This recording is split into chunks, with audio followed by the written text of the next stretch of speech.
Hello, it's June 2023, and this video is inspired by a conversation I had recently with someone, and can't remember who I was talking to. None of it matters. I'm not going to say who I was talking to.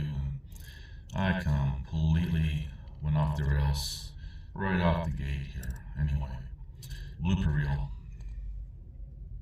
And this video is inspired by a conversation I recently had with regards to DNA and how DNA myth has completely, I forgot what I was going to say now.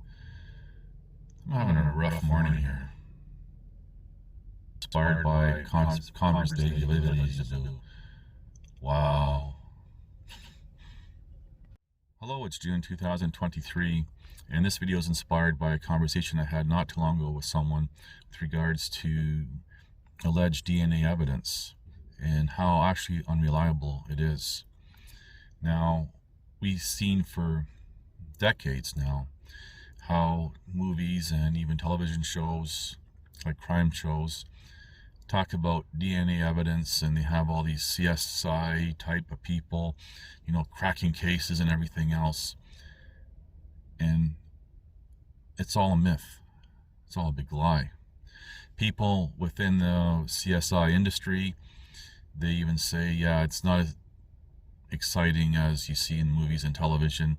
And in fact, it's very boring. There's interviews of these people talking the truth about it and how inaccurate their career path is. We see, for example, how 20, 10, 5 years ago, people being convicted based on so-called DNA evidence, and then later getting exonerated by so-called DNA evidence. And there's tons of stories in even mainstream news talking about this. People will argue, oh, well, the technology has improved. Well, at the time of these people's convictions, the technology was supposedly at its peak, and it has improved and it keeps improving and all this other nonsense. It's just mental gymnastics, using logical fallacies to justify something that really doesn't work. I've talked a lot about how society overall uses and relies on and accepts liberal arts, theoretical pseudosciences as concrete, as evidence of something that has proven a theory. And if something's called a theory, then it hasn't been proven. And people will argue, well, the definition of theory in science means something. It's just mental gymnastics. People are lying to themselves. And this is a big problem in society on any topic, but I digress. So DNA evidence, it's not reliable, and it's not as fine-tuned as society thinks it is. There's a story, for example, of Daniel Holtzclaw, a former Oklahoma police officer, wrongfully convicted, and he's spending 365 years in prison. Obviously, he's going to unfortunately pass away long before that if he's not exonerated, but anyway. And one of the key things in that trial was the so-called alleged DNA evidence. And there is apparently a testimony given by an expert on the topic who said that specifically there was semen DNA, saliva DNA on a zipper. And before we started the interview, I felt like that what Daniel told me was the truth, yes. Daniel didn't ask for a lawyer. He allowed investigators to collect his DNA and conduct any search they wanted. In this case, there are no witnesses, not a single direct piece of forensic evidence tying you to the crime scenes. It is unheard of to have this one-man crime spree going on. All of these accusers, all of these crime scenes, all of these alleged crimes, and they can't produce a single witness. They can't produce a single piece of direct evidence. How did the jury find Daniel guilty on so many of the charges? 3 letters. DNA. No, not the DNA of 13 accusers. Just one found on the fly of Daniel's pants, which was the only area tested, mind you. The detectives and prosecutors saw this minuscule presence of skin cells, a billionth of a gram, as their smoking gun. The presence of a DNA profile doesn't tell us anything about the time frame or the circumstances under which that DNA came to be on the evidence sample. That's frightening. My DNA, the sugar, is on that water bottle, even though I didn't touch it. It transferred when we shook hands. And it gets even scarier. What if we never even touched? But when we asked police about it, they didn't buy it. Is it possible that there's an innocuous and completely non-nefarious reason that the 17-year-old's DNA was on his pants? On the inside of his pants? No. He couldn't have gone to the bathroom, put his hands down there? Were the pockets of the pants tested? No. Why not? Why? Is it possible that the transfer of DNA cells from the 17-year-old to Daniel Holtzclaw came from random transfer? They didn't care how that DNA got there. DNA's there, that's all we need. DNA is a very scary thing. People need to understand it's not like television. DNA has progressed immensely over the last decade. You can have a minute amount of DNA and try to construct an entire story from it that's false. Obviously, it's not semen in this case, but what kind of skin cell DNA is it? In the prosecutor's closing statement to the jury, he boldly claimed, quote, DNA from the walls of her vagina were transferred in vaginal fluids onto the outside and the inside. Not of his pockets, not of his cuffs, not where he sits, but of the exact location she says his penis came in contact. Is there a test for determining whether vaginal fluid is involved?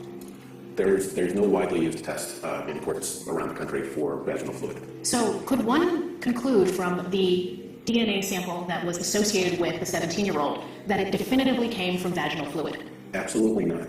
Certainly not in my experience. I've never seen a test that's been presented in court where that assertion has been made. A testimony given by an expert on the topic who said that specifically there was semen DNA, saliva DNA on a zipper. And, that was like, oh, that's the smoking gun. It's a lie. Because even they said that DNA people who were countering that said, well, yeah, we don't know where the DNA comes from, whether it be semen, saliva, a handshake even. And that's the thing, when you're interacting with someone, just through the skin, the airborne skin that has fallen off the body, can land on your clothes, your hands or something, and there might, if they find it, oh, well, hey, look, we found DNA. We don't know what type of DNA from what part of the body it came from, but there's DNA. And that, in today's world, is a pseudoscience.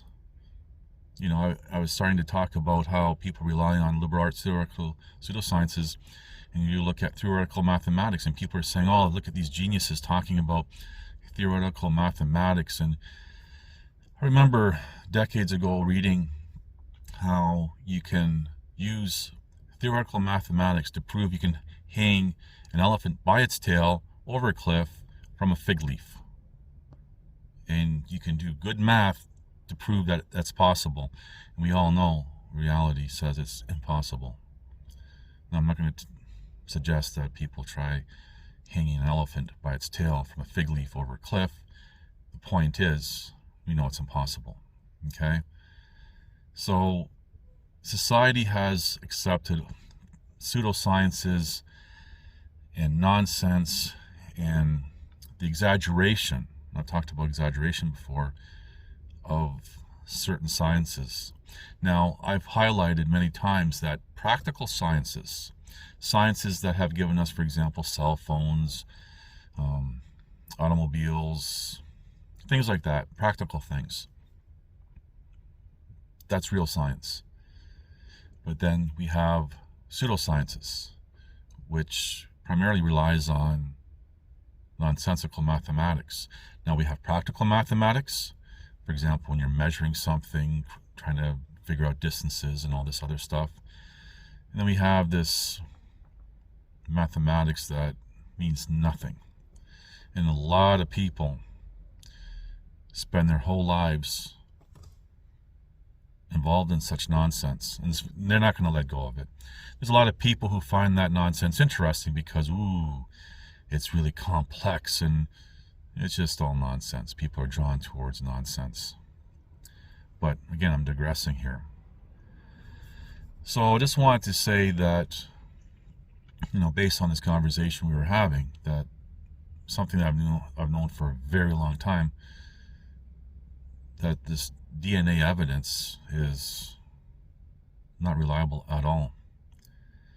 It may at best show that there was the person was in the area, or see, for example, DNA can also be transferred. So A can be with B, B leaves A and goes meets C, and somehow they shake hands or something, and A's DNA now is with C's DNA, and C is not even there. That's the world we live in. And just before I finish off here with the DNA stuff, I've highlighted extensively the studies made famous by Julius Shaw, how to implant false memories, and how false memories are very easily imposed into someone through external sources, and even what I've highlighted, internal sources. People can convince themselves of whatever they want. So even witness testimony, and there's actually talks that Julius Shaw has done specifically talking about witness testimony being questionable. And we know, for example, through the telephone game and other similar games, how people's recollection and everything else just gets skewed, and interpretation and imagination is a big problem. You see a lot of artsy type of people who, imagination, creativity, and all this other stuff. Well, yeah, it gives us art, but as an individual who is very strong like that, you can't rely on them, for example, with logic and recollection and so forth. Again, that's a different tangent to go on. So for a lot of people, they may not know about the DNA evidence or even witness testimony, questioning, challenging its usefulness. And that's really just wanted to do, is quickly share this with you. Thank you for watching. Please like, subscribe, comment, and share.